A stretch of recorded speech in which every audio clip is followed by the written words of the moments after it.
Yeah, he said we could start. Yeah, yeah. I hope you had a nice lunch, and yeah, we have 4 more case studies upcoming, and it's first Louise. Please come up. Okay.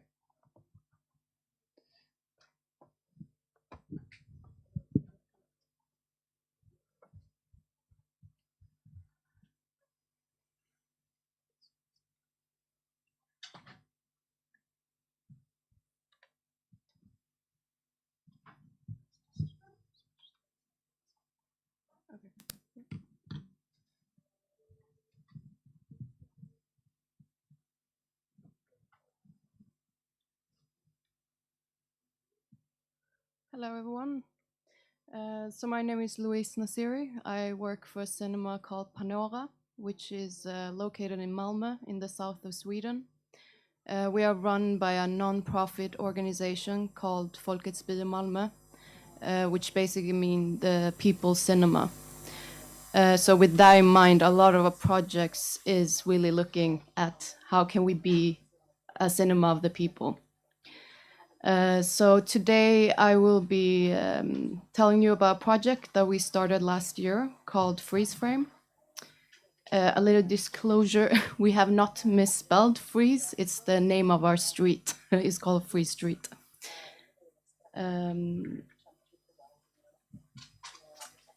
So Freeze Frame is a film democracy initiative by our association, as well as Filmcentrum Syd, which is an association in our region for local filmmakers, together with ABF Malmö, which is like a worker movement in Sweden, where our cinema makes one screening a week available free of charge to organizers with limited resources. So last year we were supported by our region, like a fund, Kultur Skåne. And this year the project has been financed by our municipality, Malmö Stad.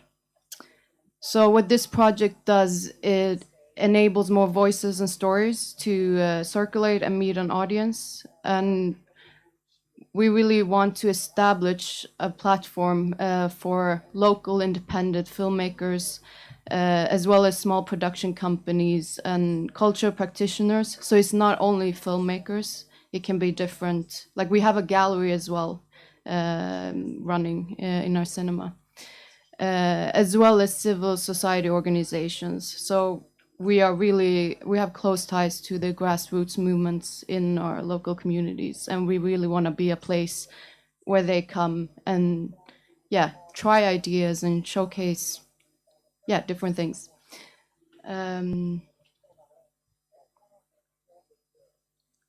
So when we started last year, we sent out a press release, which was picked up by the biggest newspaper in the south of Sweden. And they really, they pointed out that we want to democratize the cinema, because, I mean, there are buzzwords, you know. There you have these buzzwords every now and again. It's diversity, democratizing. But it has really been a big thing for us that we want to nurture the film infrastructure in our region. We don't want to just be like, come here, you know, like just have a lot of audience, which of course we want as well, but we want to also nurture the production of film and have great producers, filmmakers in our city. Also our staff, we have several staff members that are directors, like part-time, or producers that, like, when they make more and more famous things, they do a few hours, but they still want to be present in the cinema. So the criteria we have for an event to be part of Freeze Frame is that the screening or the event needs to take place on Mondays at 6 o'clock. And this is also to help our one and only programmer, which has to program 75 screenings per week. So this is for him to know, okay, between, it's 105 minutes as well. So this slot every Monday is reserved. Another criteria is there has to be free admission for the public, and it needs to be open. Because a lot of people, they want to do closed things, like they want to, I don't know, have something for their friends, or they want to show film. But one criteria we have, it needs to be public, open to the public. And also that we help each other with marketing.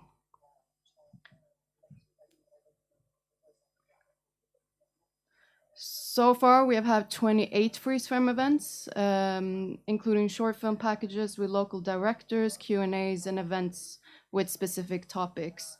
But we also have, like, okay, now you won't. Yeah, it's Swedish, sorry.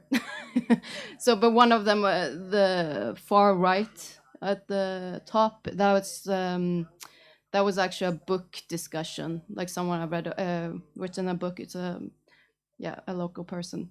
So we are open to different topics as well, but we want to have a focus with the film.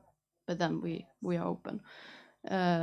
Like another event we had here is like about the sound and music in film, because we also have film schools in Malmö that also, some are going to the directors program, but some are working with sound, and yeah, we want to bring in them as well.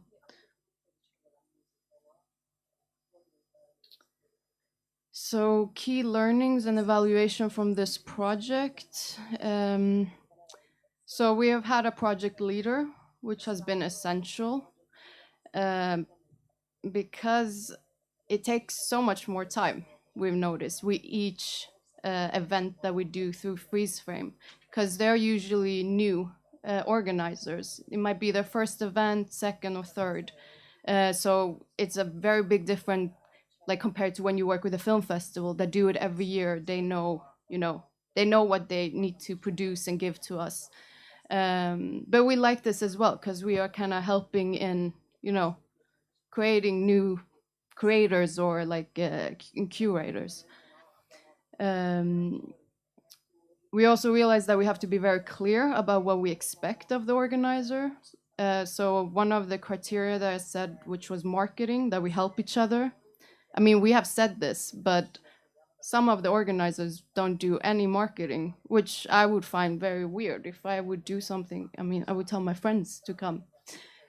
So yeah, we realized that we had to be even clearer that they need to put in the work as well.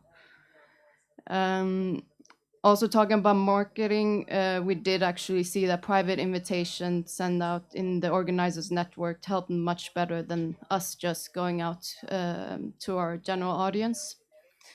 And we attract new visitors through the organizer, and the audience reflects the diversity of the organizers.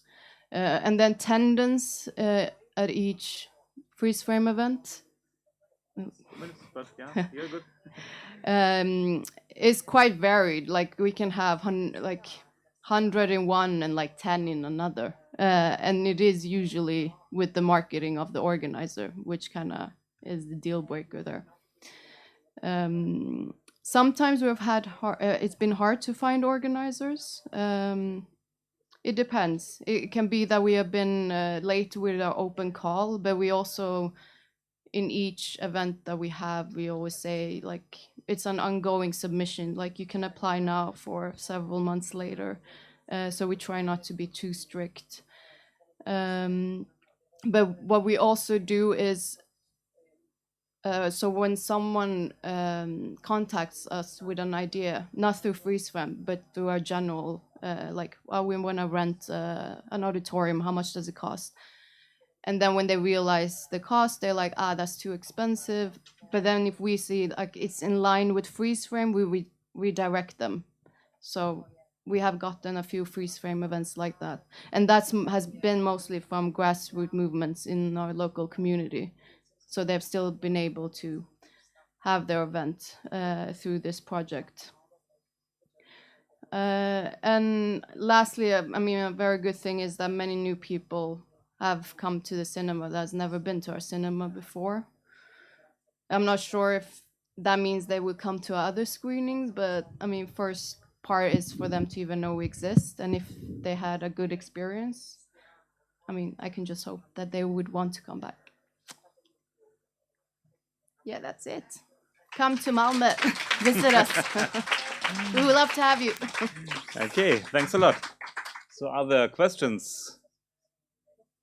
Perhaps one question for me. Do you see recurring customers? Are there people who come every Monday and just use this, or is it just on a by event basis? So everybody attracts their audience.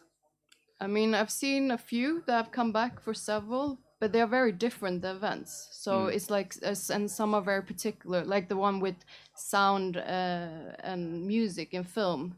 That is normal. I mean, that's quite a different audience.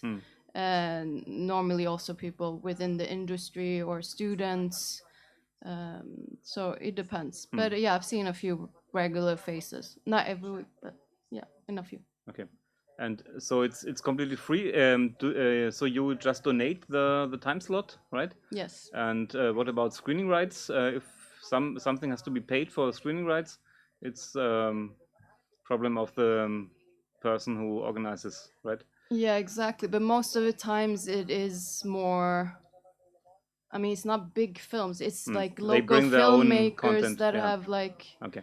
Yeah. So it's their own films, or they have gotten the right because they are doing it in a specific way. So yeah, they have to fix the rights. Okay. And if somebody brings a great 110 minutes feature, he's out. Yeah, I forgot to mention this. This where it takes more time. Yeah. No, 110. Like if they come in advance and say that, like a few weeks before, maybe we can. Okay. But we can't fix it a week before. That's Of course, happened. yeah. That they contact us. Oh, we've changed the film. Now it's 30 minutes longer. It's like, no, no, we have another film in that slot. Okay. Okay, so if there are no more questions from you, thanks to you, and we continue with Yuliia, expanding the boundaries.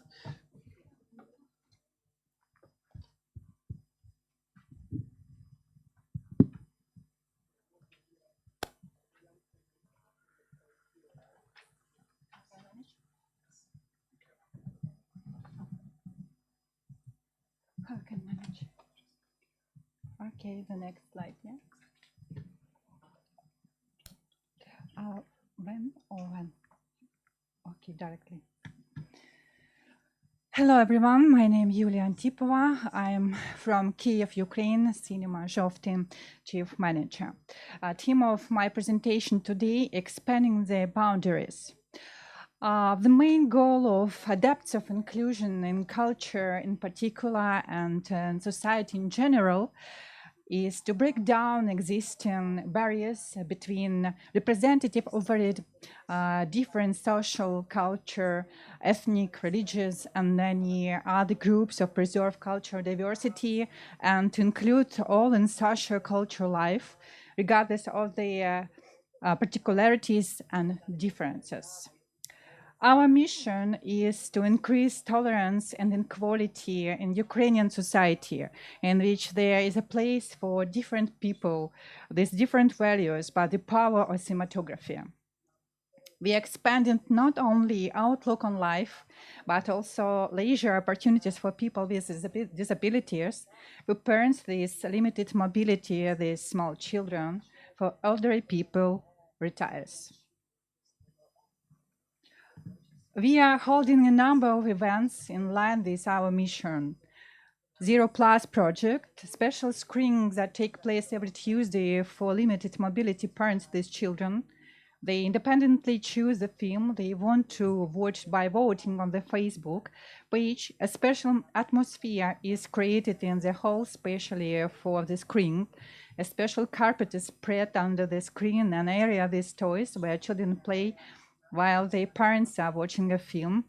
The film show takes place under the condition of dimmed light and sound, so that the children are comfortable playing with each other, and the parents at the time have the opportunity to supervise them. There are also 2 changing tables and diapers in the hall, so that during the session parents can change their babies right in the hall. The lobby of the cinema has a special area for the parking of baby carriages. The next our projects and events Eurofest Inclusive Film Festival. Photo exhibitions, Be Anyone, Be Yourself. Within the framework of the festival, screenings of several films, the winners of European festivals, were carried out. They all touch of different aspects of inclusivity: age, race, gender, sexual orientation, and more. Eurofest was organized with the support of the European Union-funded Culture Bridges program within the framework of the Ukrainian Association Agreement and implemented by the British Council in Ukraine.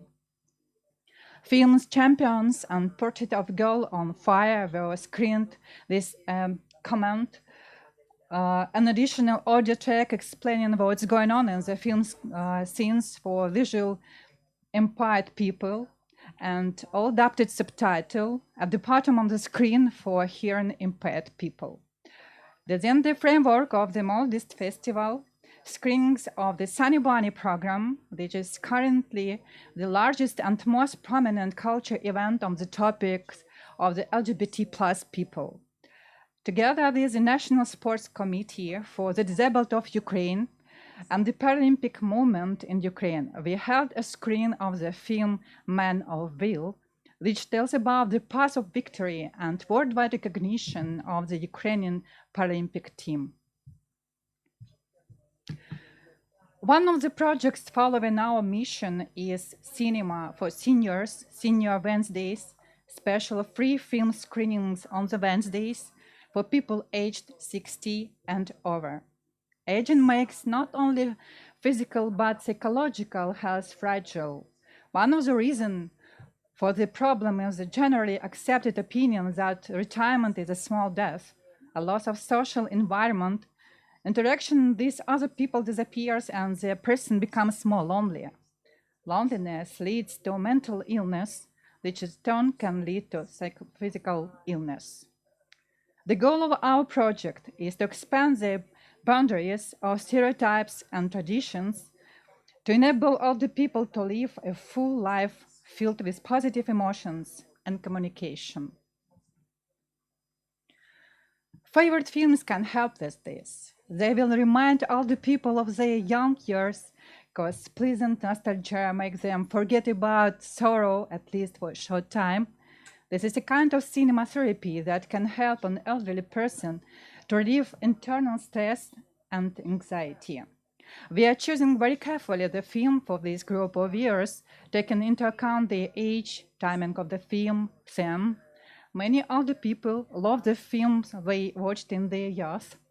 This is the classic of Italian and French films: The White Chick by Federico Fellini, Marriage Italian Style by Vittorio De Sica, Amarcord by Federico Fellini. Many elderly people are also interested in new films. They show films from the current repertoire, European national films that do not cause negative emotions in our elderly viewers. Our project also consists of watching famous feature films with further discussion in the group. After watching, our elderly viewers get the opportunity to communicate, discuss the film, share their impressions. For them, this is real psychotherapy. Experienced psychologists present create an atmosphere of trust, which allows you to share your feelings in a comfortable environment to learn about your inner world. It was economically difficult to implement such a project. We turn to charities. And here we run into difficulties. People help children more subconsciously, believing that it's necessary to support the future, but the future of each of us is old age. We will all be old people. We managed to find like-minded people. Their mission is to make old age in Ukraine dignified and happy. Since 2018, we have been cooperating with a charitable foundation, Let's Help. As part of the Decent Old Age program, the fund pays distributors royalties. It provides our elderly guests with delicious gifts and medicines. Volunteers, doctors, psychologists accompany the screening. Underrepresentation. On June 26 this year, Russia again fired missiles at Kiev. Early in the morning, the missiles hit a kindergarten and residential house. On June 27, while we were planning the future of our cinemas, 4 rockets destroyed a large shopping center in Kremenchuk city. There were 1,000 people inside. The number of dead is yet to be determined. There is no future for these people. But we are a strong nation. We must work for our future. These projects, like many others we hold in our cinema before the war. Many of the new projects never got off the ground. One of them, special screenings for visually impaired people. These screenings are planned to be held on an ongoing basis. We are negotiating with contractors and producers. In the current situation, we are preparing a big project, co-production with a charitable foundation, holding events and special screenings to raise funds for the construction of a rehabilitation center for crippled soldiers and war invalids. Here is planned to open a cinema hall where films from the current repertoire on the cinema will be shown. This photo was taken recently after a special charity screening of a cartoon for children with the participation of Ukrainian actors. We do these film events every Wednesday. We feel that it's very important to be open to support people on the culture front now. We have to help the cinema staff, people who have left their hometowns and homes, the military by giving free movies, and anyone who needs psychological support. Despite the fear of bombing and the air raids, overcoming numerous difficulties, the cinema Zhovten continues to work. Life goes on.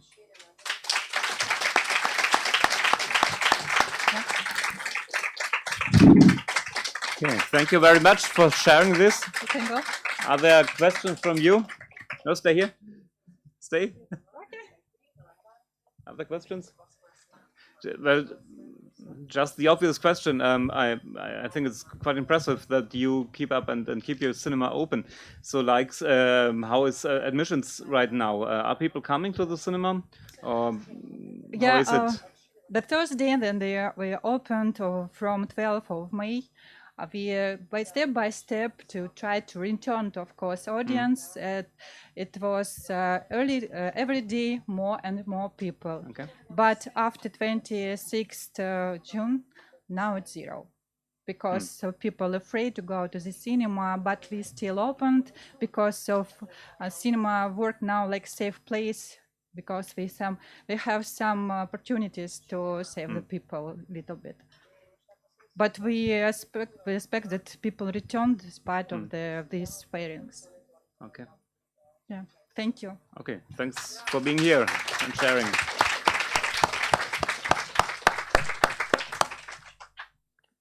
Okay, so we continue with Indigo.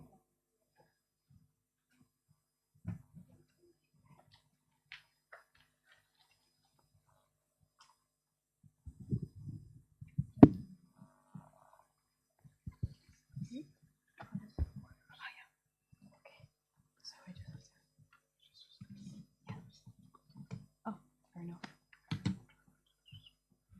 You're touching. All right. Hello, everyone. Yeah. So, thank you for having me. We're going to, or I'm going to indulge in a bit of a love story about my cinema where I work.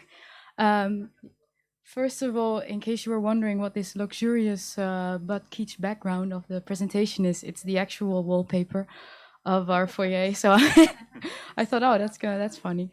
And the title, Leap of Faith, is because the way that we run our company or our movie theater is that it's a horizontal structure without one big boss or manager or pyramid. of staff. So the way you work is with a lot of trust in each other. And we're all students. So yeah. All right. Okay, first of all, this is what our movie theater looks like. It's on the Prinsengracht, which is a very famous and large canal in the city center of Amsterdam. And our cinema is 110 years old. In fact, we'll be celebrating the anniversary this year. And I'll tell you more about that later. And this is our single screen, which also features a balcony, as you can see on the other picture. And before COVID, we used to have these little buttons for service that you could ring and then people would come up. We're not doing that anymore, luckily. No, just joking. But it's a lot of work. It's 85 seats. All right, now let's get to it. Well, one of the features of this cinema is, as I said, that we're very old and that it still has this 20s look. But I would say that the unique selling point is only, well, that is only half of the unique selling point, because it's very old, but it's run by young people. And so it's a constant balance of mixing young and old. Old audience, people that have been coming to our movie theater for over 50 years, people that tell stories of their parents or grandparents meeting at our cinema. It happens a lot. And but then on the other hand, us being between 20 and 25 years old and running the place. The way, I was calling it a peer-to-peer institute in the little booklet, because it's 13 of us, and we all have a very specific role within the company. So we have 3 clusters called the finance and facilities, which is anything very technical or about the building, the bar. And then we have public relations, which I am head of, but as I said, head, because I'm not the manager. I just simply make the schedules and make sure that everyone does their job. That is my job. And then we have the programming. So that's a total of 13 people. And when someone leaves, it's their task to teach the person that will fill their position the ropes. That's why I call it a peer-to-peer institute, because the knowledge is served horizontally. And as we're all students, not all of us are in film school. I am, but we also have philosophy students, a lot of literary and cultural analysis, different backgrounds. So it's not that you get accepted into a job because you have all the knowledge. The point is that you learn by getting this job. No one else has run a cinema before. That's the whole point. That's why our core values are that people have the freedom to learn on the job, even if you are, say, the designer of the posters, if you're in the public relations sector, but you have a great idea for an event, you can say that and then talk to one of the programmers and see if we can make it happen. I can give you some examples of that later on, but that makes for a very eclectic programming too. And it's not only about the films that we show or the events, it can be anything really. For example, one of my colleagues now wants to showcase art in the toilets, which I am a fan of because I think the toilets are boring.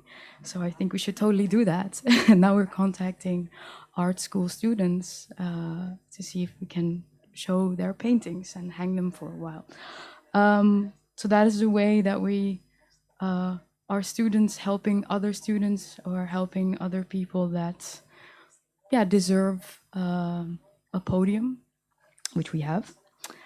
Other things that you can learn at our movie theater is, for example, the 35mm projections, which is actually very special because not every cinema has that, and we have that, and very few people have the skill of the 35mm projections. So that is something that just looks amazing on your resume once you've learned that.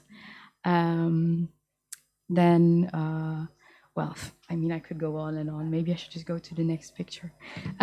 This is the outside of our movie theater. We also do venue rentals, especially in the mornings when we are not doing matinees. Sometimes we do matinees. And we also have a wedding license, which is super cute. Yeah. Again, people that met at the Uitkijk and loved us. So yeah, it was super dope.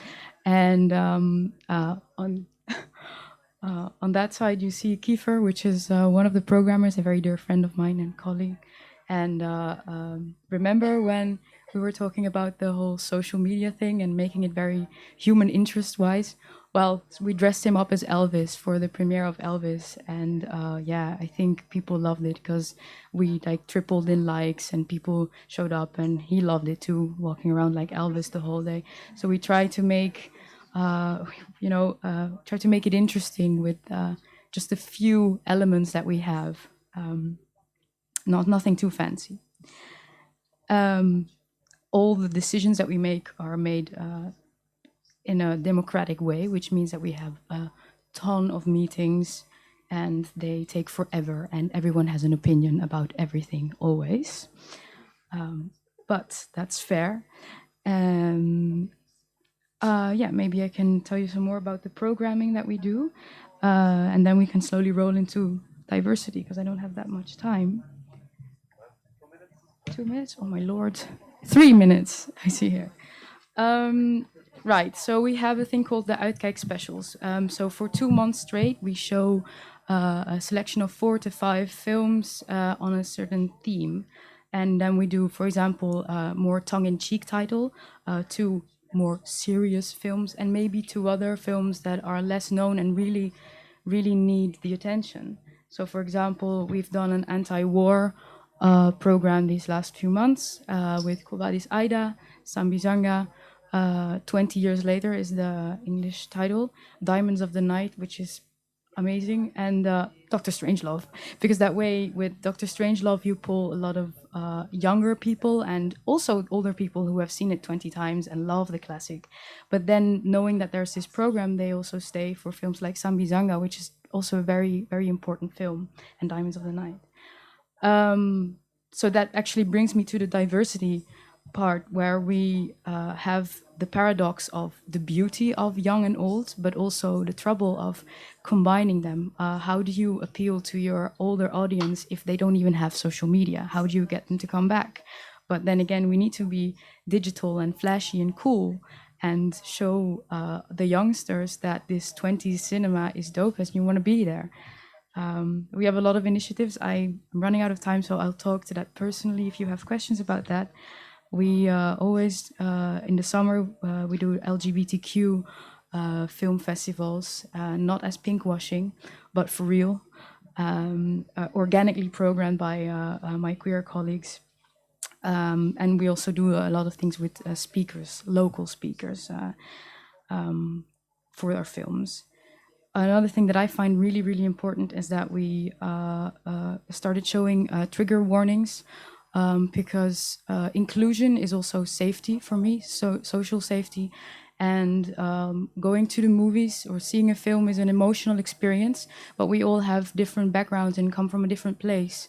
So it's important that when you go to a film, you hopefully don't expect to be traumatized, but it could happen that you see or experience something that you really aren't up for. And that's why I find it important that on the website, but also when people come in, without giving spoilers, we prepare them for things, so maybe like sexual violence or other types of violence or racism. To take that even further, I also I'm very proud that of the fact that we try to contextualize certain screenings. All right, so by showing, let's say we wanted to screen something by Bertolucci. You do that by talking and giving context to not only the film that you're screening, but also the sign of that time and the director, and talk about it. It's not that you don't have to screen it, but you have to talk about it. I need to close down. I have so much more to tell you, actually. We did a crowdfunding. Just ask me later. I have so much more to tell. Thank you. Okay, thank you. Stay for a moment. Other question from you. Ross. Is the cinema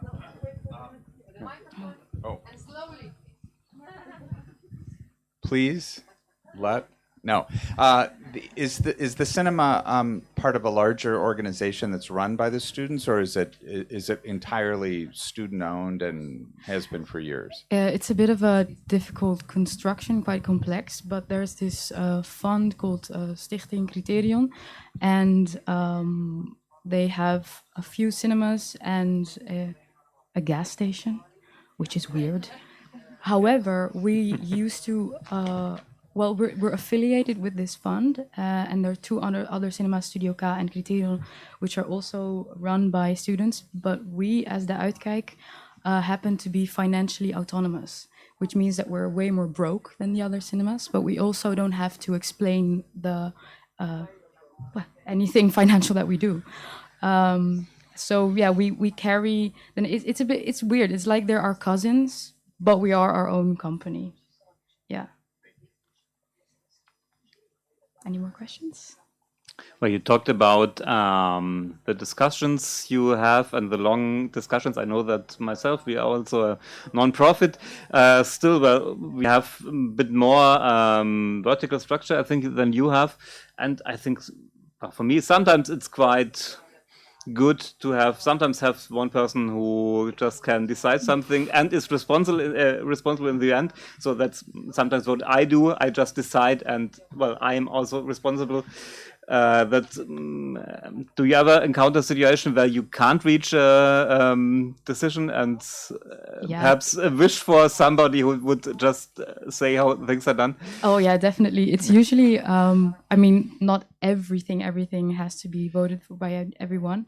For example, if something is very obviously PR related, then we within public relations will make a choice, and then you may comment on it, but it's not your cluster. I mean, we're doing the work.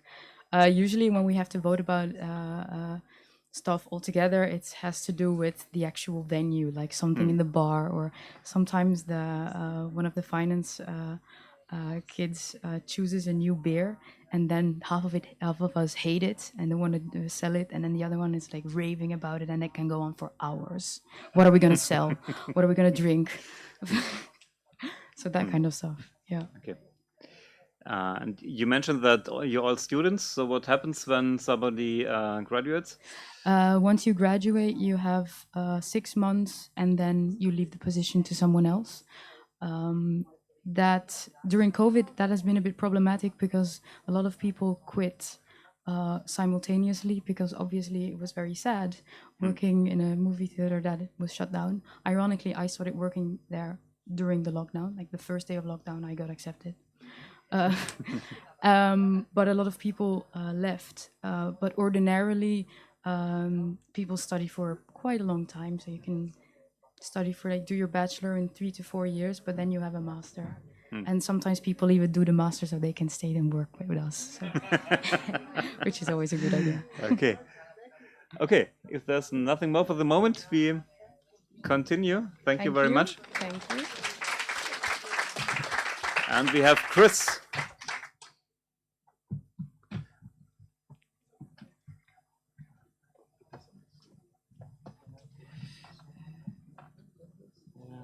Just to make sure.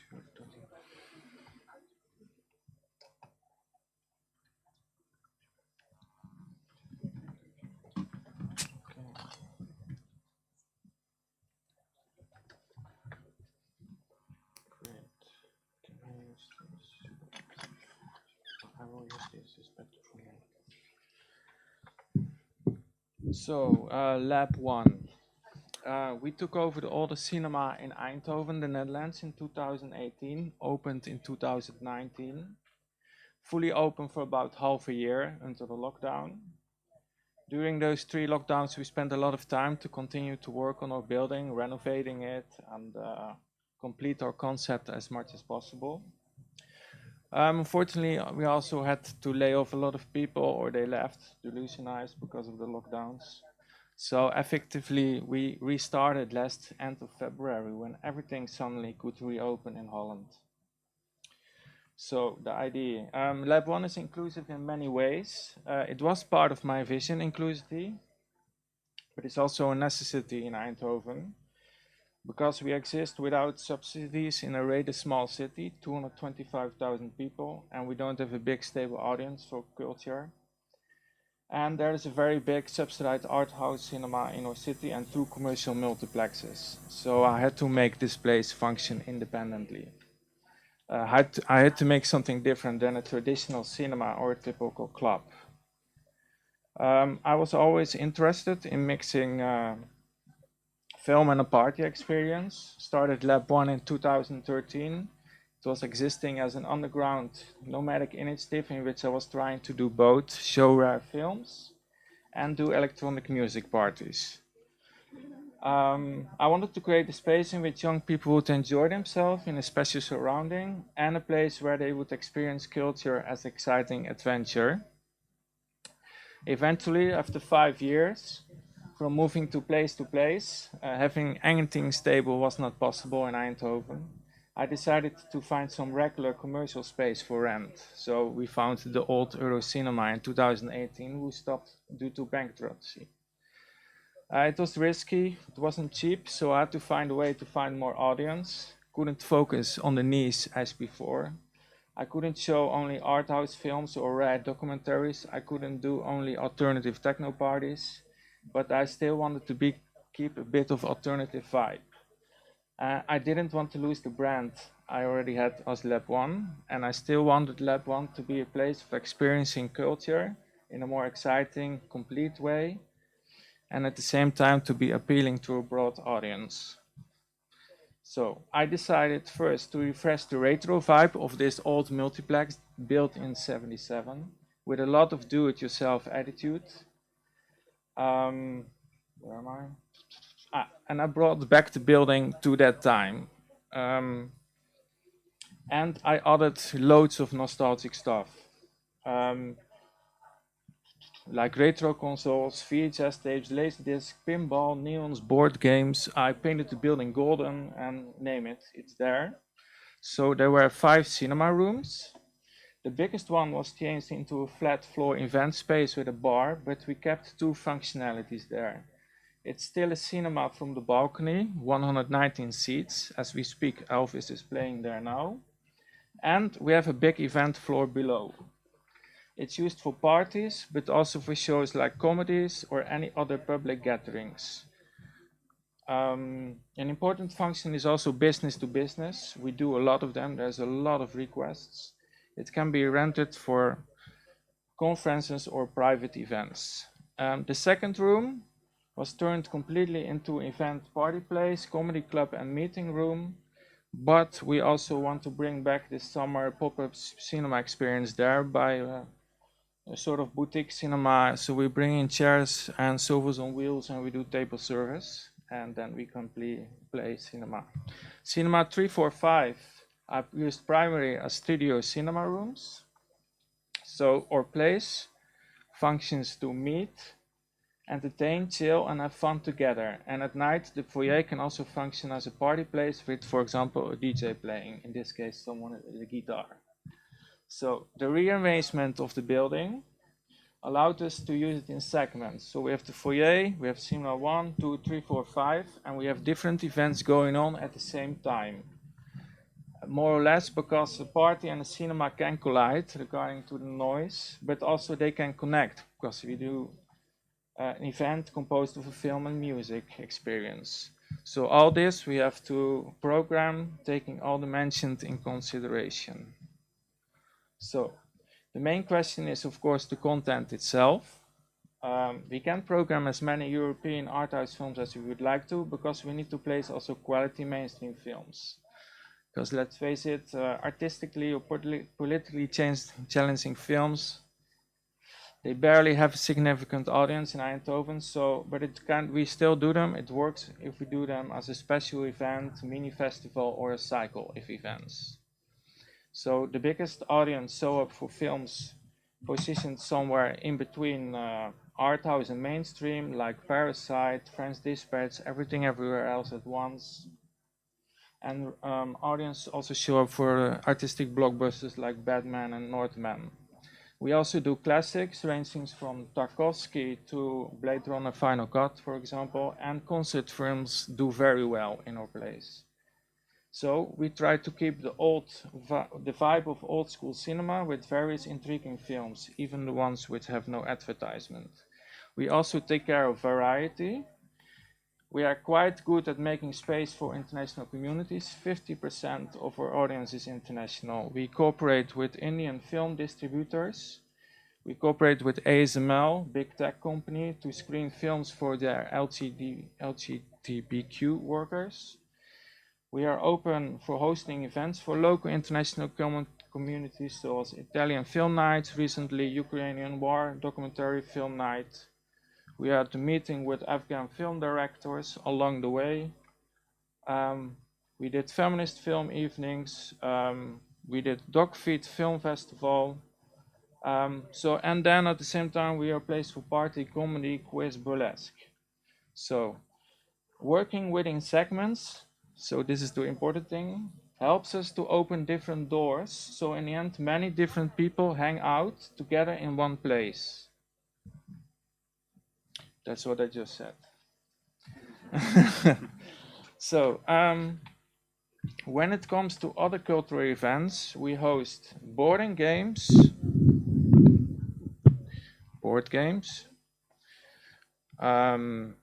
comedy, young design events, stand-up, quizzes, welcome evenings. Expats and internationals come live in Eindhoven. We work together with the local government. They organize welcome evenings to welcome them in our city and our place. And we do parties. So thanks to all that, Lab 1 is a cultural hub for many internationals that live in Eindhoven. We always take into consideration the language barrier and show films with English subtitles or have comedy and quizzes for English speakers. We are also open to hosting events for one community only. For example, we had recently Polish comedy nights, 600 people from the region, all Polish. So it's mostly just a question of balancing between a necessity to have income and keeping the cultural proposition open. Exciting, changing, surprising, and serving a variety of local people. Because keeping our identity along all those needs and ambitions is the biggest adventure of all. But I hope that thanks to our strategy, Lab 1 will be appreciated as a place which makes culture more open and closer to the everyday experience. Thank you for listening. And now I have a small film made by some students. And no, it doesn't work? No. Because of the Zoom afterwards, we can't have audio. That's too bad, yeah. But I'm 9 minutes, I'm done. Thank you for listening. Thank you very much.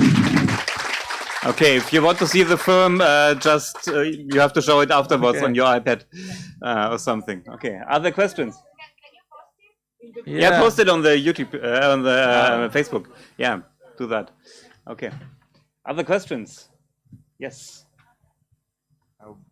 Hello. Yeah.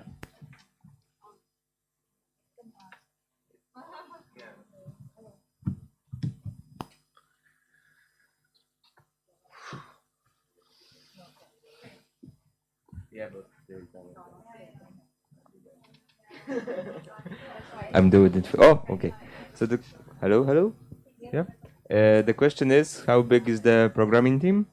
Because you do a lot of different things, and I don't believe it's just you. So, how big of a team do you have?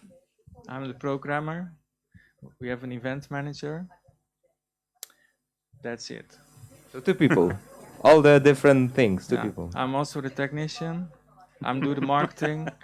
Okay, so the second question, do you have a private life? No. But yeah, it's because of the lockdowns, but we are looking for people. We have now stable bars and horeca stuff, but the management is still a problem. So yeah, we look for marketing manager, more event managers. So yeah, vacature will be online soon. Please apply. Yes, our team consists 50% English speaking. Yeah. Yeah.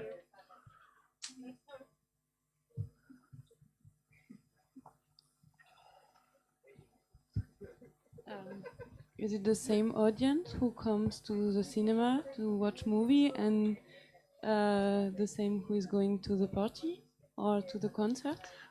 Sometimes it's the same, but also not. And this is still a challenge. We want to have the people who go to a party then also go to the cinema. So this is what we're working very hard. So all these different activities, they have its own audience, but they also mix up already. Yeah.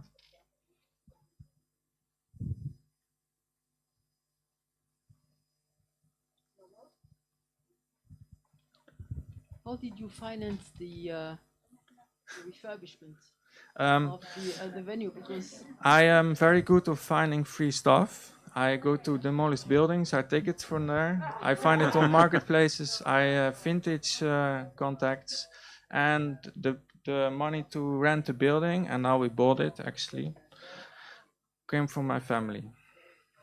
Yeah. So everything we used to renovate the place to event room, a bar and everything, we used the wood, for example, which was already in the floors. We took big tools in and we removed the wood, we used it. It was tons of wood, for example. Everything was reused. Yeah. Okay. Yeah. Thank you. Okay. So we're good. Thank you. Now everybody standing up before the next section. Sorry, you are looking a little sleepy, wakey, stretching, breathing. Prepare for your, your assignment from yesterday. The film that you never want to see again. Everybody standing up. We're gonna start from this side. What, are you hiding, Chris? But you have to give Yeah? the microphone. Oh, sorry, yes. Go. The film that you never want to see again. Oh, past from yesterday. Okay, too late. irreversible. The Road. Film Molody by my friend film director, but it's very bad. Sun. I walked out because it was too creepy. Sun Which is one? the name of the movie. Which one? Can you hear me? Yes. Yes. Sun from 2021, a creepy horror movie that I couldn't watch. A Croatian film called General. Legally Blonde 2. Lately, Notre Dame on fire, burning, something like that. Irreversible. A short movie that I had to screen to the cinema that I hated and I don't want to see it. I will say like any Italian comedies, but I will switch to the film we called in Italy Cinepanettoni.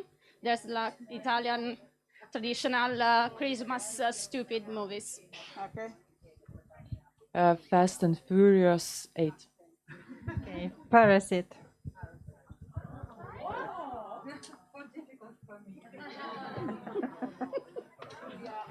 The Hills of Eyes. What? The Hills of Eyes. Okay. Opera by Dario Argento. Or maybe, it's too, maybe Mektub My Love by Abdelatif Keshish.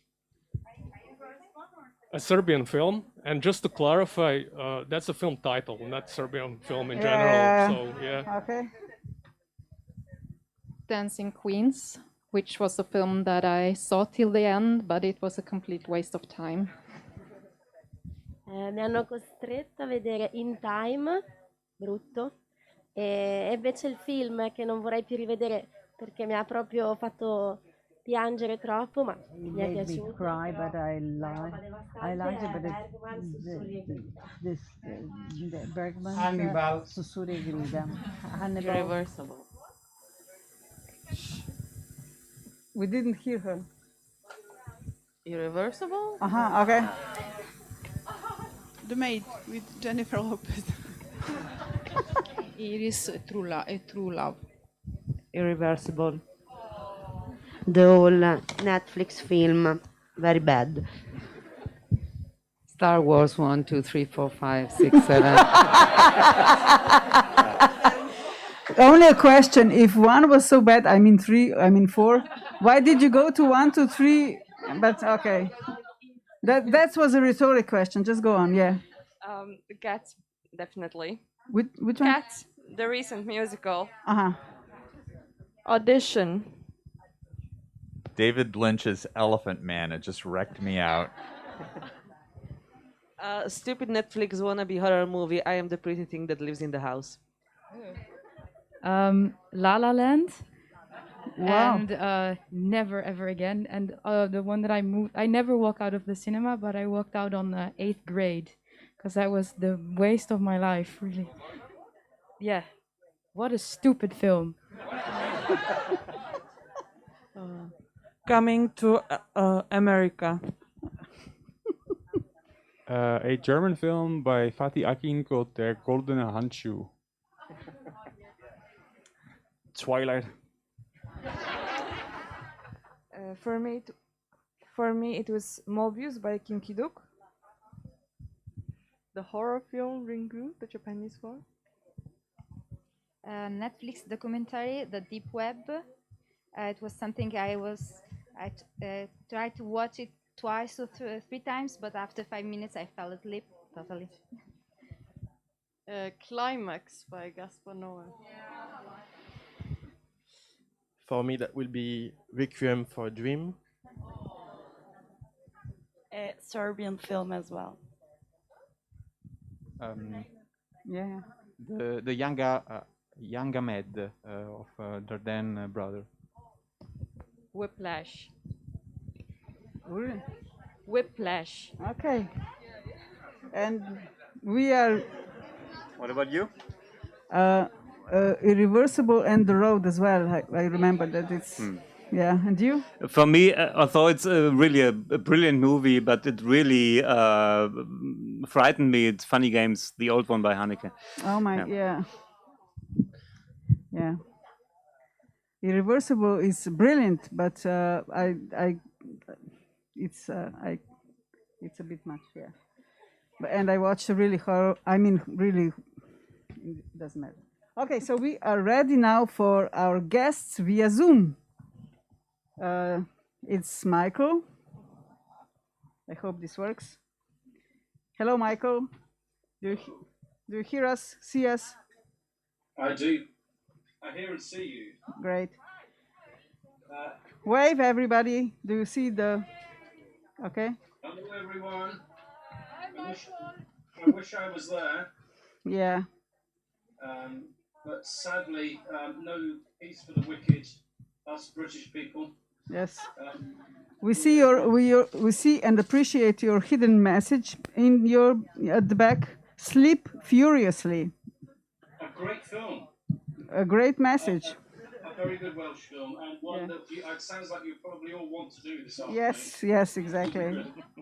Did someone really say that Whiplash was the worst film? Yes. you've ever seen? Yeah. No. It wasn't about the worst film. It was about the film that you never want to see again for whatever reason. Well, it was too cruel. It hurt you. You couldn't bear it to see it. It's, That's most films. Which one would that be for you? I don't know. I was thinking when I was thinking it was the worst film. There's a film I really hate that everyone seems to like in Europe.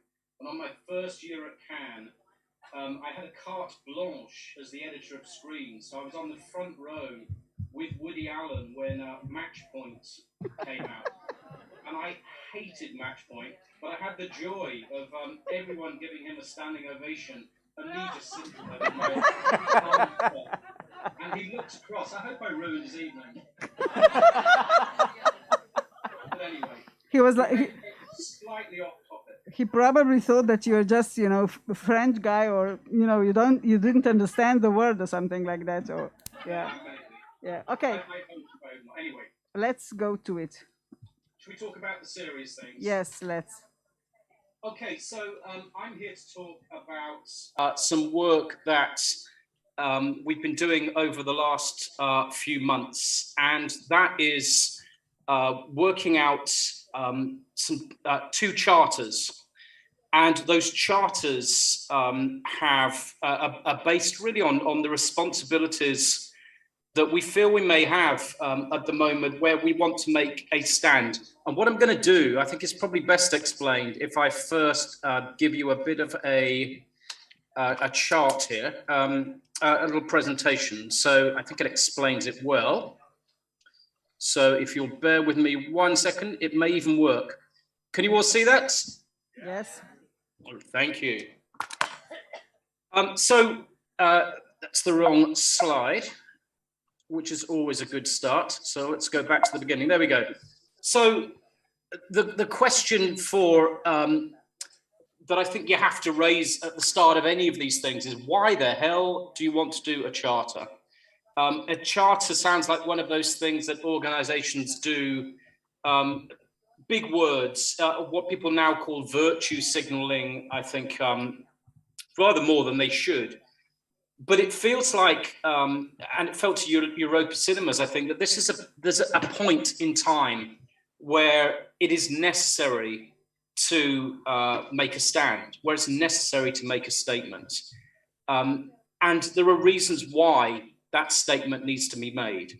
So there were two areas where Europa Cinemas and the network felt that there was, that necessity existed. One was in respect of sustainability in the environment, and the other was very much around gender, diversity, and inclusion.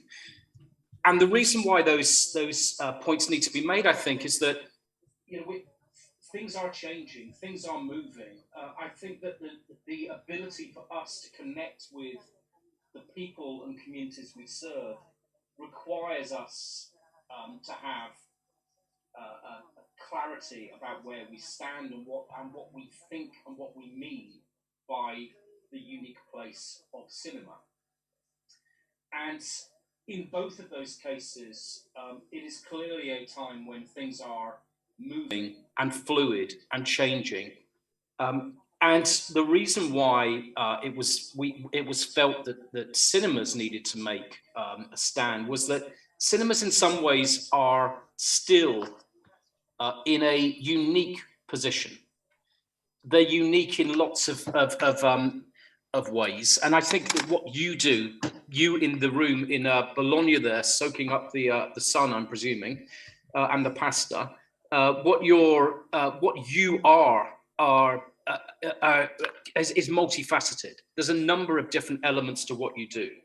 You exist as places within communities. You are people-centered businesses. You have a degree of leadership in that community and responsibilities to that community. But it's not just about obligation. The thing that came out, I think, in the discussions that we'll come to in a moment, are that it's also, as businesses and as unique as cinemas within those communities, if you want to do business and you want people to respect and understand and see you as something unique, you've got to behave in certain ways. It's good for business to have values, and those terms, that connection of values and value is something that I think underpins the discussions around the charter. So you are in the community, you are people businesses, you are a social space. I don't think the value of that is fully yet understood, but bit by bit, I think that value is becoming stronger. I was listening to the presentations before this. I think that all of those, I think, reflected that sense of the unique social space. But, you know, I've been doing a lot of work, as we all have, looking at the development of on-demand platforms. And obviously, the pandemic, I think, changed a lot of the kind of attitudes. And I think it got people, I think, to experiment more with VOD. And as we've come out of the pandemic, there was that piece, that necessary piece, and some of you may still be in that space where recovery isn't complete. There is still a degree of reluctance to go back into those social spaces. You've got to get back into people's heads. But I think that value, bit by bit, will keep getting stronger. And I think that this idea that we are somehow in a post-social era where individuality and watching at home and choice and convenience trumps everything else is going. And I think that sense of the uniqueness of that space is also accentuated by the collapse in the retail markets in lots of the towns and the cities, where shopping for a while became what was driving communities and community value. And those shops now are disappearing. And I think that the more we push it, the more it becomes obvious that the unique social, the value and importance of that unique social space is going to grow. We are those cultural leaders, and by cultural leadership, again, it's you know, when you come out of the pandemic, sometimes it's easy to be so focused on just getting the money back in, the bums back on the seat, as we like to say in the UK. But cultural leadership, it seems to me, is something that I think that we've yet to fully focus on and get back to. There's what makes cinema so unique to me is that you bring world-class content to towns and communities and places where you know, you may have little else in the way of that kind of shared culture. And what you put on and how you program and what you decide to do is essential. And because it's essential and because you have those choices, you have that ability to influence the way that people look at gender, the way that people look at the planet, the way that they look at sustainability. You're able to bring these voices, these diverse voices to bear because you have that ability to program. You are businesses that exist within the communities that you serve. You are economic forces, you are employers. And of course, you are also players within an industry. And the industry at the moment, I think, is going through this odd period where for a lot of, those of you who don't know me, and I think a lot of you do, I used to also head a film fund, and where you were dealing mainly with production. And the thing is with production at the moment is we have this oddity of a boom at a time of recession. And I think that it's very easy when you're looking at getting that money from the giant global players to make your next film, to forget the connection between what you're doing and real people in real communities. And I think that's changing already. I think we're already beginning to see something of a switch back, but these are challenging times. But all of these come together to say, why a charter? Because we, meaning you, meaning cinemas, are in a position to exert a force, a set of values, a set of ideas. And that seems to me in itself more than enough reason to be producing some kind of documents that everyone can sign up to, that offer a sense of leadership. So what Europa Cinemas did is to say, okay, if that's the case, and there is good reasons for us to state our aims, to state our case, our values and our value, then we should not be doing that simply in a vacuum. That shouldn't be top down. That has to come from input from a diversity of people across the network.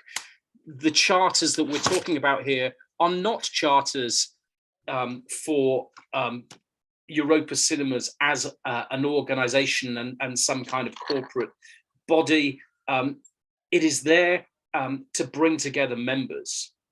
These charters are they belong to and they come from the network. And that is was the first challenge, is how do you create something which is reflective, where you feel you've got different voices. And I would argue very strongly, actually, that Europa Cinemas has got really good at doing this.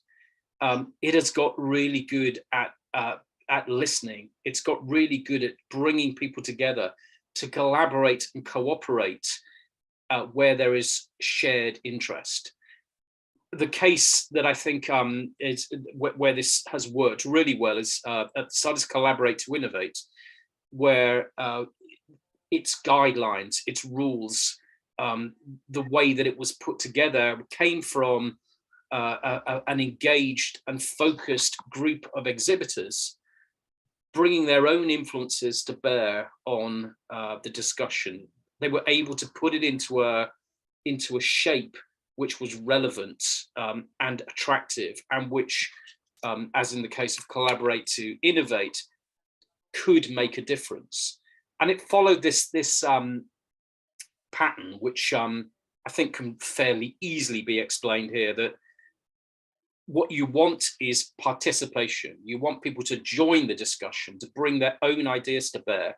And the great thing about that joining and sharing is that you are bringing together a diversity of ideas. There isn't one cinema. You know, one of the great things about the committees that have been put together on these charters and on Collaborate to Innovate is the recognition of the differences, not just the similarities.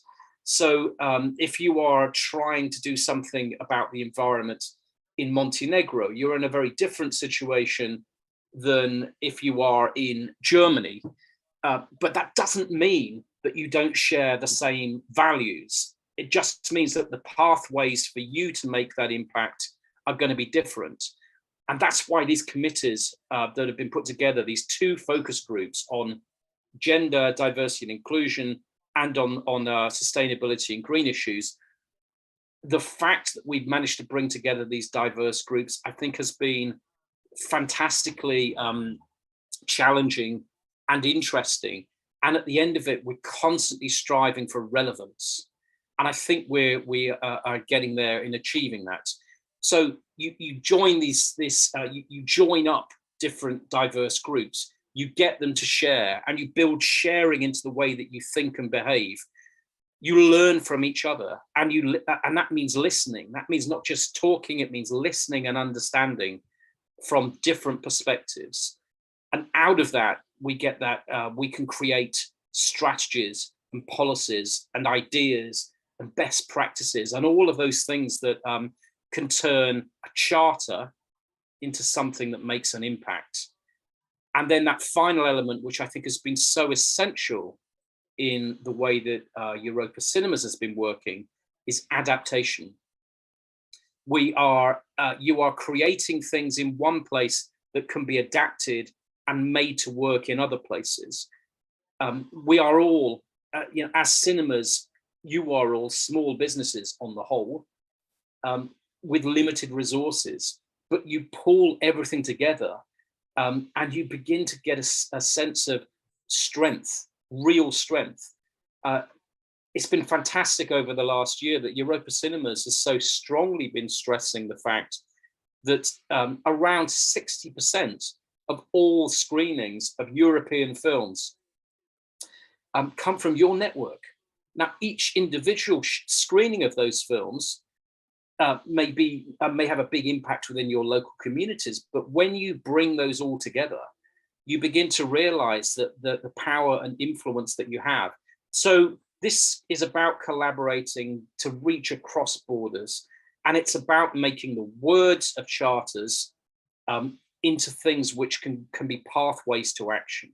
So that's kind of where we've got to. So the committees, there are two separate committees, the gender balance and inclusivity and the green one. So they are made up of lots of different members, all of them cinemas, and we've been able to add some expertise from time to time from different voices, and we've been able to test out each part, the overall strategy, to bring it right the way down to, but what the hell does that mean? If we're going to do that, if we believe that and we're committed to this, then what are we going to do in Serbia? What are we going to do in Italy? What are we going to do? And I think that's the stage we're at. So these charters have now got to the stage, and I'm going to go through in a moment, where they have been created. They've been created collaboratively. And the next step is to really have your feedback and your input, so that what we end up with is a charter that can be signed as representative, as a representative charter that you're happy to put your name to as the Europa Cinemas Network. So that's the first part. Before I go to those things, let me just come out for a second. Did anyone have any points they want to make about or questions about the structure and the thinking? No for now. Good, then I am very happy with that. So I shall move on to the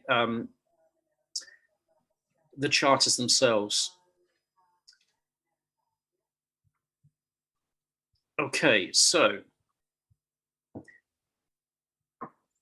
both charters have got underlying principles that I think are in common for both of them. Sustainability and shareability is critical. There is going to be no words that cannot be turned into action.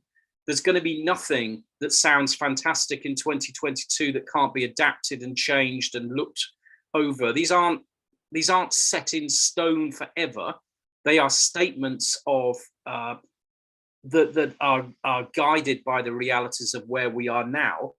But we are thinking all the time about how these things can be developed and shared in ways that are sustainable and everyone can follow. So sustainability in the sense of the environmental impact, but also sustainability in the sense that this is something that can be used over time. The actions that come out of it are a long-term commitment, not a commitment in words for right now, and we'll come to what that means.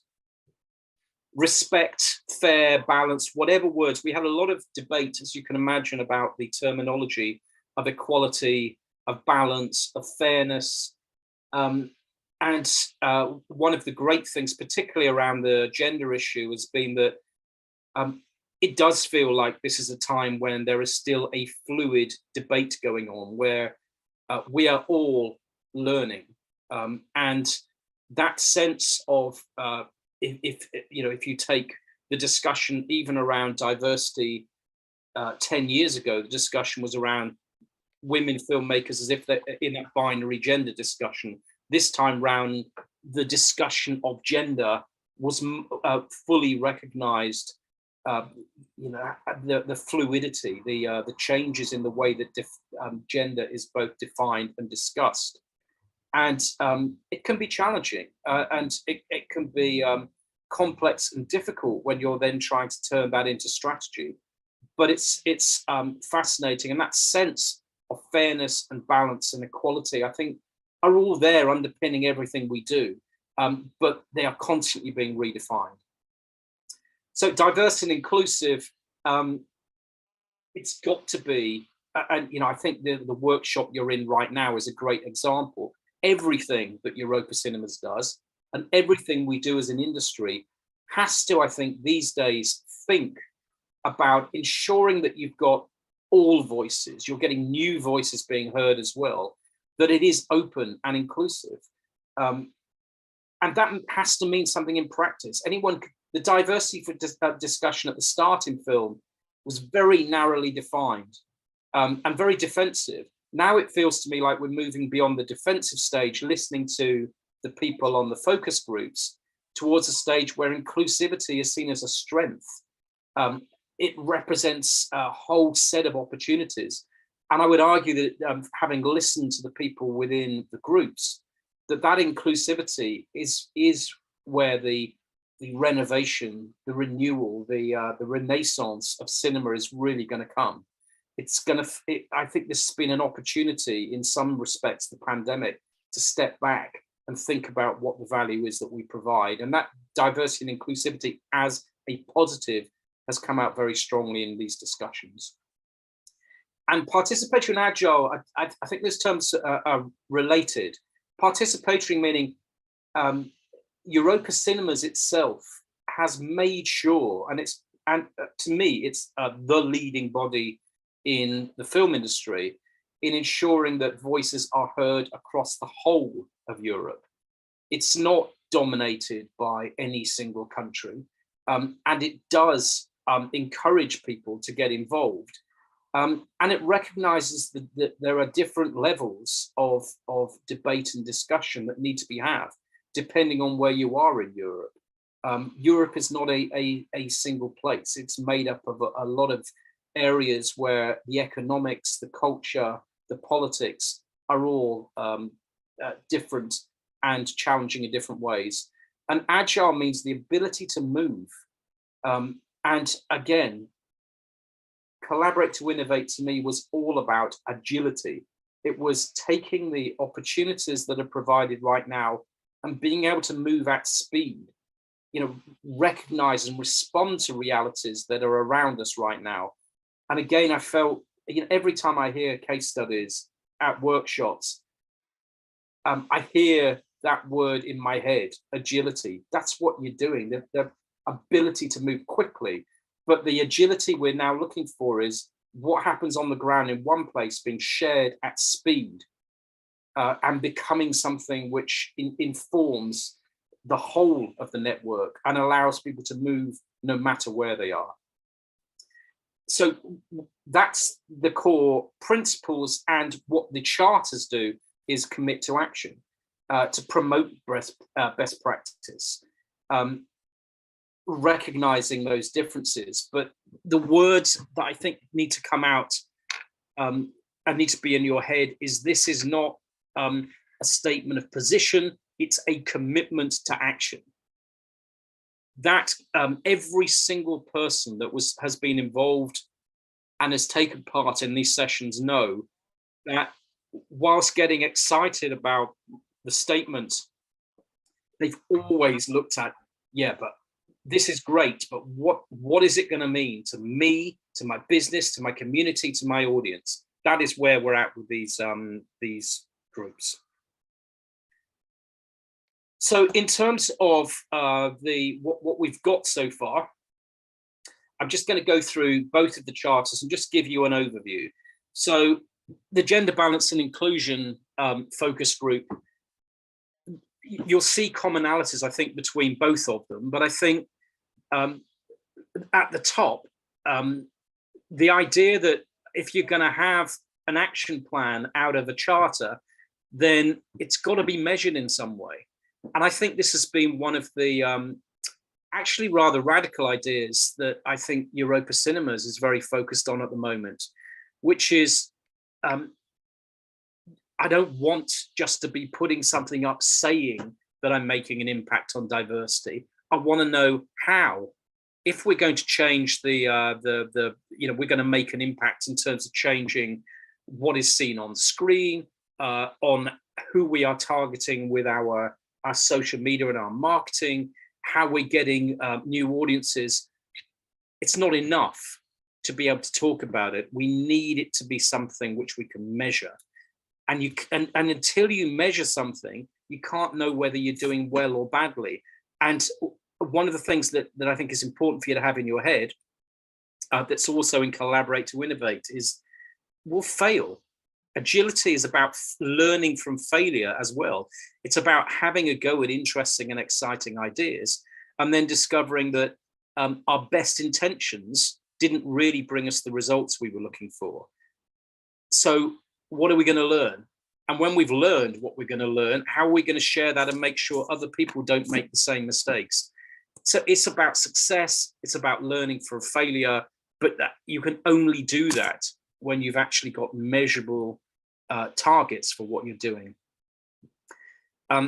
And then some of them, the rest of them are a little more obvious. The idea of creating safe spaces.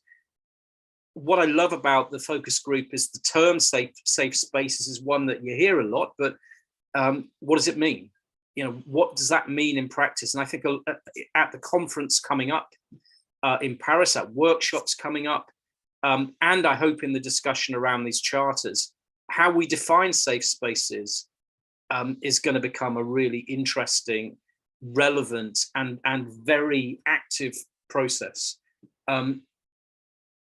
When we talk about welcoming, respectful, and inclusion, a lot of the world has moved more and more towards bubbles of sorts, and I worry sometimes, even with cinemas, that my cinema costs far more money these days than it did before. It serves a nice glass of wine, but is it open? Has it sacrificed a certain social openness, and what's it going to do about that? Social inclusion seems to me essential if we're talking about safe spaces. So these are all exciting developments coming forward that I think will change and evolve. But the notion of creating welcoming, respectful, inclusive, social safe spaces is in itself worth stating as a goal and as the basis for the discussion going forward. We know the fair and balanced representation. We don't need to go through that. We try to do that with everything at the moment. Research, innovation, and best practice, the leading, the creating, and the sharing, I think we've talked about in that last slide. But research and innovation have to be at the core of what Europa Cinemas does going forward. People still talk about cinemas as if they are the past and the platforms of the future. And I think that's nonsense. But I think that only becomes obvious if people can see that cinemas are not static places. They're not, but they're not static. But you need that research and you need that evidence in order to create effective innovation. Working across borders, again, we don't need to go through that, and the broad and inclusive participation of audiences, not just cinemas, but how do we bring up the knowledge and data that we have on the way that audiences are reacting? Seems to me essential. So if we're going to be more open and we say that we are looking to build a broader social diversity in our cinemas, then I think we need to know what works and doesn't work within our own experiences, and to be able to share those in ways that are that allow us to adapt and change in agile ways.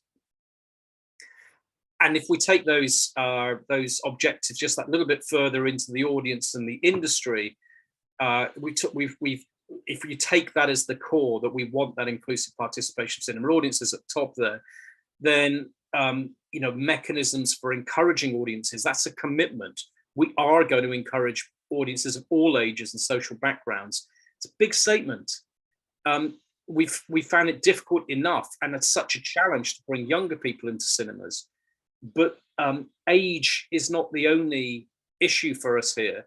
And I think there are other demographic challenges that need to be identified, understood, but the commitment to encourage audiences of all ages and social backgrounds, it's a big thing. And it's one that I think could bring a lot of innovation and exciting movement. And then within the industry itself, of course, we have that role of influencing. So the production and distribution of diverse and inclusive film, all of the emphasis on the original discussion around diversity was all about the scandal that only 20% of films, much less than that in lots of cases, were actually being directed by women. And at that time, no one would have even thought about looking at other definitions of gender. But that shocking numbers in itself focused on production. And I think there was I know there was a strong sense that came through from the cinemas that actually there's something that cinemas, by screening and showing, creating events, creating programming around films that were made by new voices and different voices, by voices that are not simply in some kind of white male tradition. I think there's a sense that cinemas could find ways of increasing that and making and bringing people's attention to those changes, so that your curation could actually feed back along the value chain, encouraging higher levels of production and greater distribution of this more diverse and inclusive film.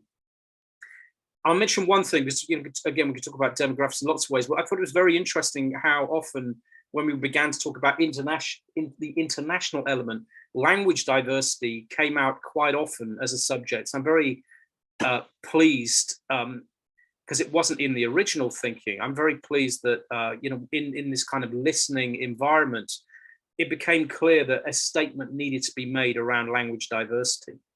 And I think it's one of the core issues these days in terms of international film, but I think in terms of culture more generally, and cinemas as champions of language diversity seems to me something worth both stating and trying to draw out strategies and policies to make those happen. All of these things are quite challenging before we even get to the actions, and those things in your head. Europe isn't all moving at the same speed.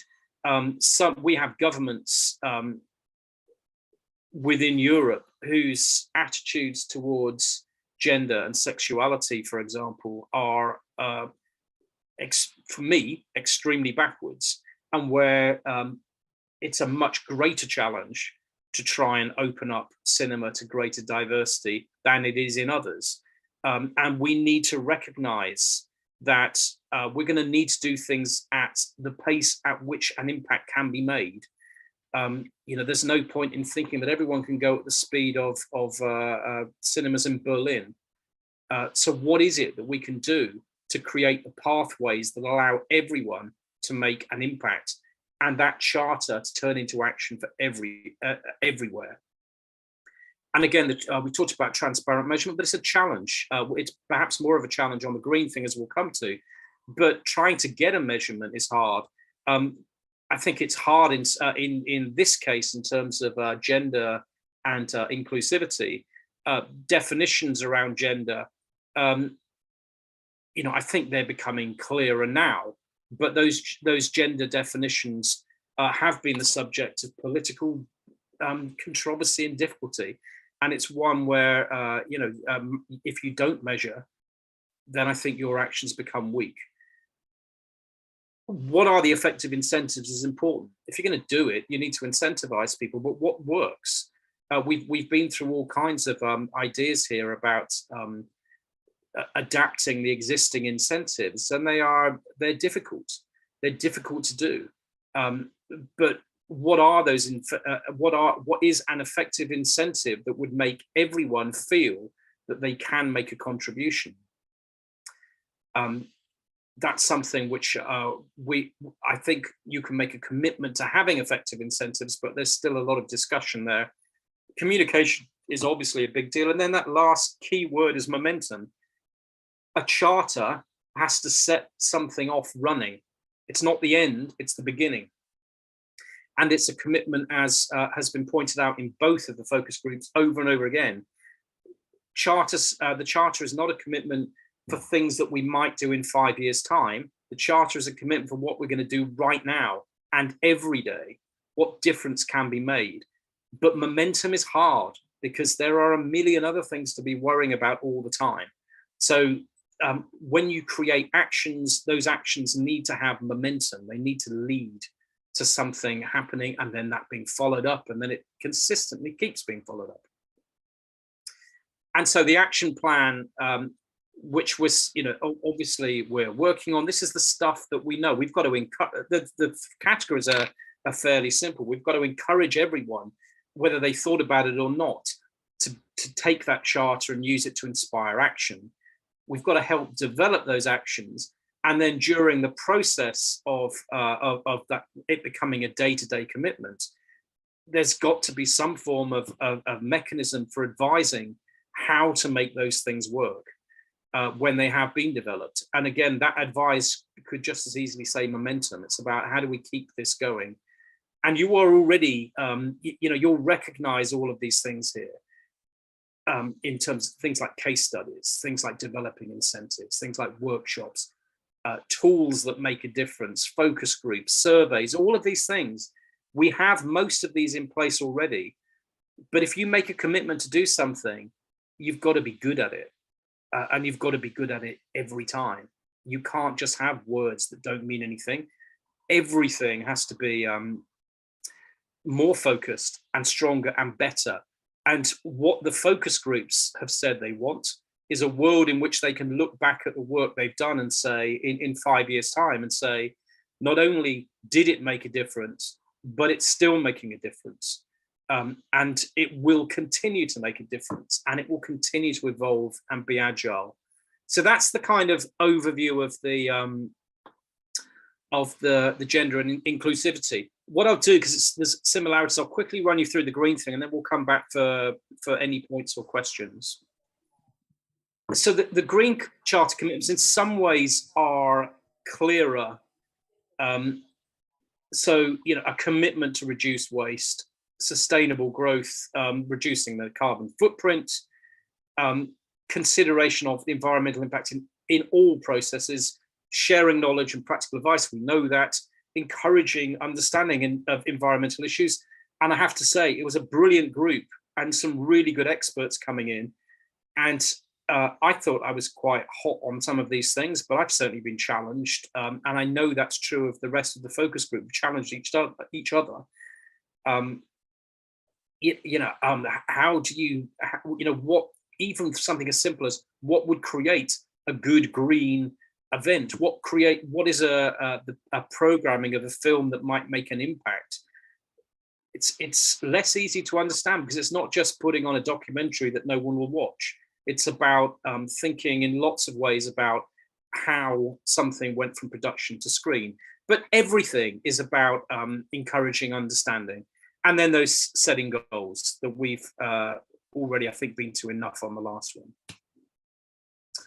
So in terms of the commitments of the objectives, as we talked about last time, I'm not going to go over the whole lot because it's the same thing. In some ways, you've got to have targets and pathways that everyone can get involved with, regardless of where they are. And the differences in terms of the speed, the money available, attitudes within their countries is pretty astonishing within Europe. They're some of the stuff that we think of as everyday in terms of recycling and in terms of government support for green initiatives just don't exist in other parts of Europe. The infrastructure isn't there and isn't the same. So I think creating things that are pathways that allow everyone to feed into this objective is important. Measurement, that will work best practice, practical ideas. You're doing it now in the workshop. Show the best, show how that best worked. But more than that, also show the stuff that didn't work to get to best practice. So we are helping everyone on the path towards best practice. Get that knowledge in, make everyone understand what can and can't be done. Not an easy thing again. It's environmental numbers are not as easy as you might think. And collaboration and cooperation, again, that's just what we do. And some of these will repeat what went before, and so they should. The cinema should have a positive influence on the rest of the value chain through its programming, through its curation, but also in showing the way sometimes. Developing incentives, still not easy, still not 100% sure how those incentives work, but it's clear that those incentives need to be neatly geared towards the different realities of different markets.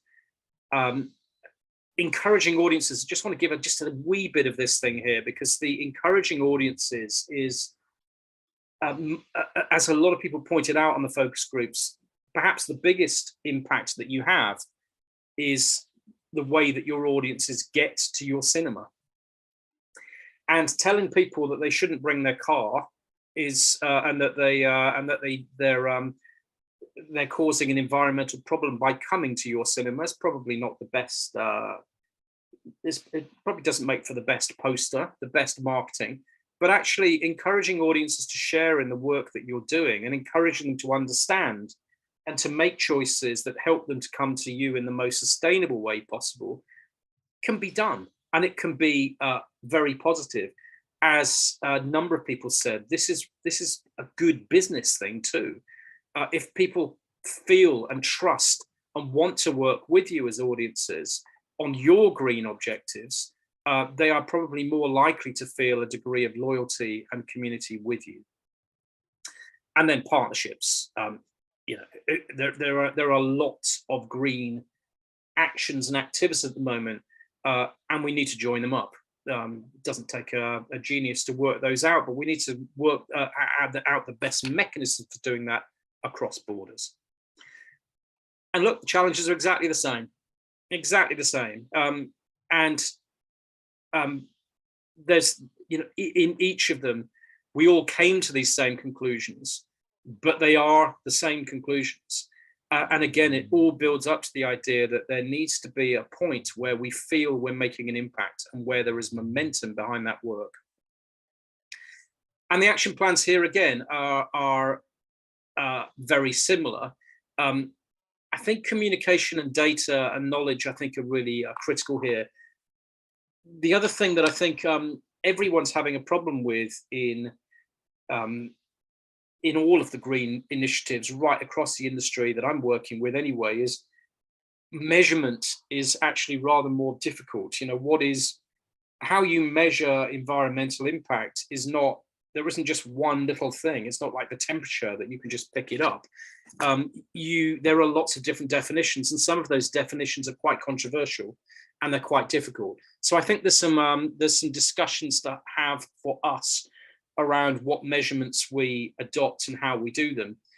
And then those other things, I think this, perhaps even more than the last one, the fluidity of the action, the necessity becomes clearer and more obvious every single year. I would hope on gender and inclusivity that we would see us moving towards a positive goal, in the sense of we could find ourselves with a renewed sense of what cinema meant and what cinema is, and a greater input across a greater diversity of people within our communities. That's great. I see a positive end to that. With this, we're fighting a battle which it's not going to stop. Over the next few years, the environmental, the issues around the environment are going to get worse. All of the science tells us it's going to get worse. And in some ways, the work that we're doing is about slowing down the disaster. It is not about reaching some Eden where everything is going to be wonderful.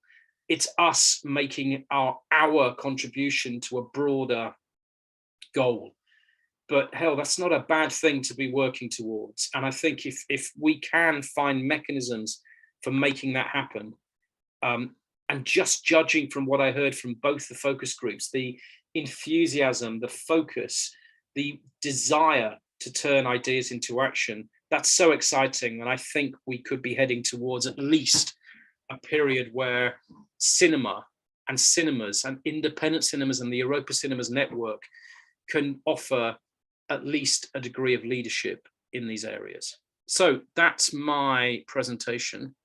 It's really weird sitting in a room, not having any idea about what you look like. I'm thinking you're smiling a great deal or looking concerned, but I'm just guessing at this point. Yes. So that's my presentation. So Michael, yeah. Michael, yeah, it was quite a lot to take in. They got, every one of them, charters to read, but I think it would be a really good idea for to open out the channels of communications, because we are sitting in a dark room after lunch. We did some exercise, but you know, it was quite a long day already. So if you could have lights, so that. Do you have any of you any type of reactions reading those charters yesterday or today, or reactions or comments or questions about what you've just seen and heard? I know it was a lot. The point of this presentation was to explain how this charter came about, why and how it looks like it looks now.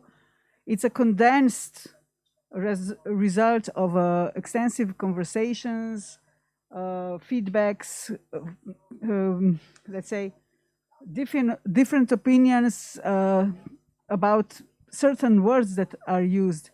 So it's very important that we get some kind of feedback if we nailed it in a way, if it is something that you think is understandable to you as a member of Europa Cinemas, because this is not a charter of Europa Cinemas, it's a charter of members of Europa Cinemas, which means that if you can identify with this as a member of this network, did I sum it okay, Michael? Yeah, or if you think it's a terrible idea, of course. Yes. But I think I think anywhere where any advice or just a sense of perspective would be useful, even if it's you know, just something off the top of your head. Sometimes it's useful just to get that immediate impact. Because you know, the focus group was formed really out of different members, but when you start to do it, to talk about it, you are so wrapped in the idea that maybe you lose something in this process as well. That's why I would like to get this input. Michael was a part of a Green Initiatives focus group. I was a part of this gender balance focus group. That's why we would really appreciate any reactions that you had, ideas. Did you read it? Let's start with that question. Maybe. No? Yes. Okay. We discussed with Malena this text today, and you hear it, Michael? Yeah, I won't tell for you, but it's from our conversation. Yeah, it's. I think it's important to mention that these themes, ecology and equality of rights and inclusion, are actually problems. It's not just beautiful things to do or some philosophically good things, but these are actually problems, and we must solve this. And it might be late if we will do it like in 5 or 10 or 20 years, especially about ecology. Yeah, so it's great that you mentioned actual actions which we should do. Yeah, but maybe it would be great if you'll write more about localization, like if in your city or in your country you have some special issues like heating or extremely difficult situation of LGBT people, etc. You may pay attention for it at first and take some actions right now. Yeah, because sometimes it's no time to do workshops, unfortunately. Yeah, but you may do some actions now. Yeah, so if it's not a panic thing or a fear, but yeah, understanding that it's really important problem. Yeah, the idea behind the charter was just it's, let's say, it's a kind of list of common values. But next step, which is the most important one, is prepare action plan. And the action plan is not for what's going to happen in 5 years' time. Action plan means what we have to do this now, so that we could really follow these charters. It's like these are our common values, but we have to agree on them. And now the most challenging part, of course, is doing these action plans that can be so useful that you can use it in your city. That's a slightly different situation than in some other city. Did I explain that correctly, Michael? Yeah, I think so. I think localization is critical, and you are right to say that. Grand statements don't mean anything, do they? I mean, for you to be able to do them, I think you need to discuss on your local level, within the local context, and that is very clearly, I think, spelled out in the charter. The commitment for Europa Cinemas after this, of course, is to make that happen on the ground, and the commitment to you as cinemas, I think, is to a willingness and enthusiasm to work with each other, and sometimes it's going to take a lot of imagination, I think, in some countries where it's more difficult, and you're going to need support and help from each other to make the impact you want to make. But you've spelled that out really well in your point, that this is both a necessity and a positive thing to do. It's good to do, but it's also something you have to do. Thank you, and it's great that you're doing it, and yeah, that you made these statements and files. Thank you for this work.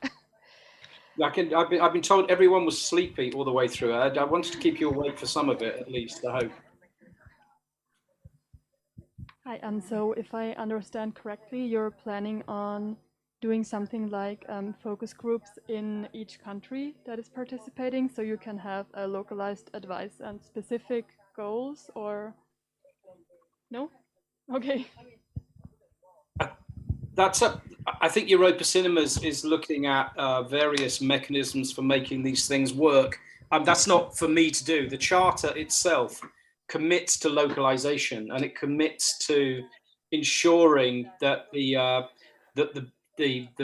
charter itself works on the ground. There may be lots of mechanisms for doing that. It may be workshops on the ground. It may be focus groups. It may be surveys. It'll be there'll be lots of different aspects to achieve the goals that you want to achieve. I mean, but Michael, I just wanted to say something regarding this. Thank you for the presentation.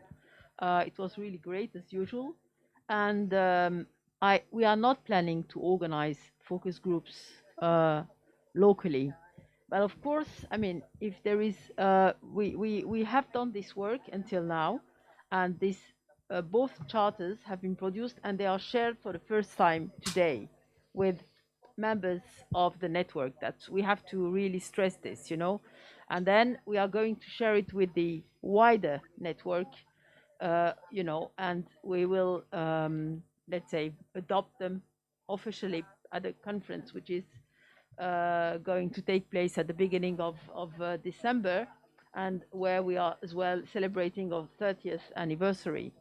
But of course, if there is a need, I mean, because I know that the exhibitors of the network and even broader groups, are meeting together, they can share it and discuss it, of course. There is no, I mean, but we are not going to organize it as we did it on the European level.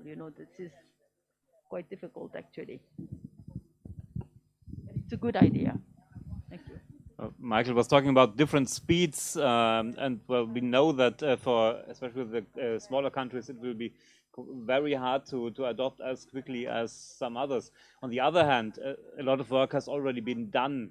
Like in Germany, we have the Green Cinema Handbook, which is a very comprehensive look at all kinds of things you can do, or there will be toolboxes, there will be carbon footprint calculators.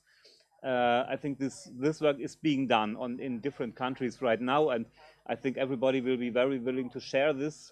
And for you, it might be quite easy to adopt it as a single cinema, perhaps also as a local national organization or something. I think a lot of things are starting right now, and there is a lot of information, and maybe Europa Cinema can partly help to give to share and yeah. The idea is also that it's not like this one organization telling localized environments how to do it. This is like sharing the common values, and then it's up to you to see how to do it for your special situation, because Europa Cinemas has a lot of, let's say, knowledge, people, everything, but it can be done for you. You know, if you do it yourself, you know that you were gonna do it right because you know what you need. So you make a really important point. He was making, I thought, a really important point that not everything has to be reinvented. There are lots of things that are going on, and bringing together all of those different initiatives is part of the data and research and partnership work. Yes. So in effect, it means that Europa Cinemas recognized that these are very, let's say, important, more than important topics. It's important to see if we share those values and how we share them. And if we agree on that, the next step is to prepare some possible action plans, how to do it and how to measure if the goals were met. But then what the local, it can be city that's totally different in one country from all the other country, you know. So that's what, you know, that's what's the point of charters like this, you know. It really cannot be dictated, like you should follow this, and if you don't follow, you will not be a member anymore. This is like, you know, that it's not gonna work. It would be a complete waste of time. So anybody else has anything to say?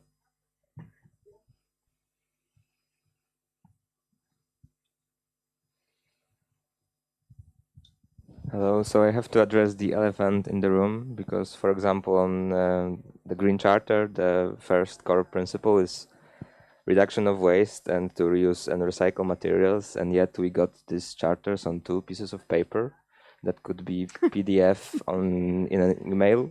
So for me, it looks like it's a beautiful words and it's modern way of thinking, but going back to show don't tell, it for me is like you just told us something and you showed us something completely different. So I think it's something basic missing. And can you prove me otherwise? Point taken. You have got me by Zoom though, so you've saved an airfare. Maybe that will offset something. Point taken. I have my own PDF, but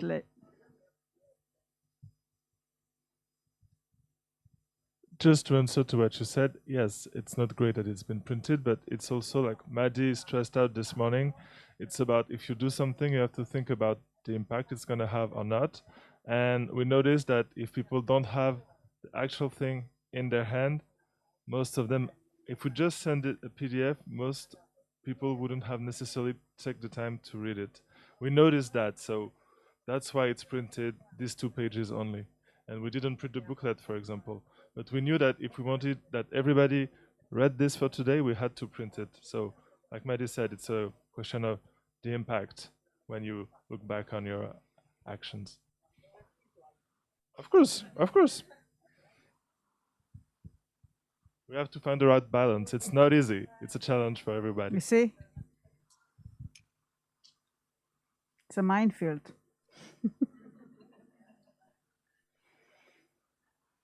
Anybody else? Michael, do you have a like specific question that you would like to ask? There are very, let's say, a lot of people sitting here from a lot of countries. I think that the idea of a charter and what always comes out from me is that charters work if they begin and inspire a conversation, and out of that conversation you begin to get actions. And what I would urge everyone to do, which is why I think it's necessary to present it in these kind of with an explanation of how, and with the words in front of you, your ideas and the way that you talk about things and the conversations it might inspire are what charters do, and it's why they're so important. And you may find in conversations with each other over a glass of something or other, probably something nice in Italy, that you will find ideas that can feed back in and may help change the direction and the approach that we're taking. And just feel free that it's that this conversation that's begun is open, and Europa Cinemas has shown itself very willing to act on ideas that come from all kinds of different places. So remember that inspiration when you're having a drink and just discuss these points. That's exactly what we're gonna do. If does anybody has a specific question for? We have a question for you, Michael. He's gonna ask in English. I mean in Italian. So sono stato colpito. I have been struck. Innanzitutto dalle parole. I have been struck. Just a minute. Just a minute. I'm translating. Okay, Michael, you're gonna get a translation. No? Are you getting the translation? Can you hear me? Can you hear the translation? I can now. You can. Okay. Sono stato innanzitutto First of all, I have been struck dalle parole perché by the words, le parole because sono the words are very, very important. collaborare per cambiare. Collaborate to change. Questo This, the recognition that is given to the cinemas, to the movie theater as social spaces, and to the great role that we all play in order to orient. Very often we're not even fully aware of how much we affect or we can affect the reality, everyday the reality, but also the basic, the underlying choices, the cultural policies of a city, of a nation, of a continent, such as the European one.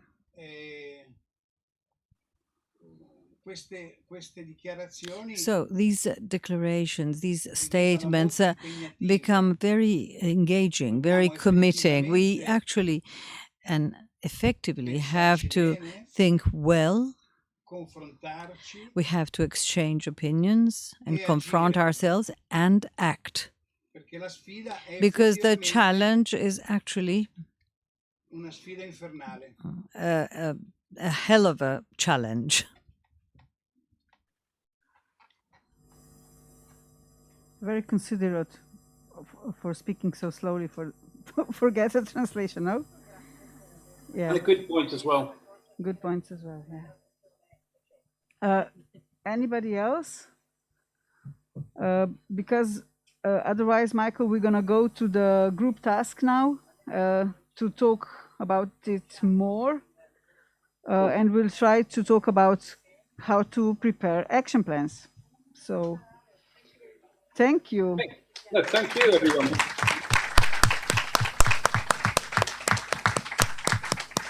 See you again soon. Bye. Bye-bye. Cheers.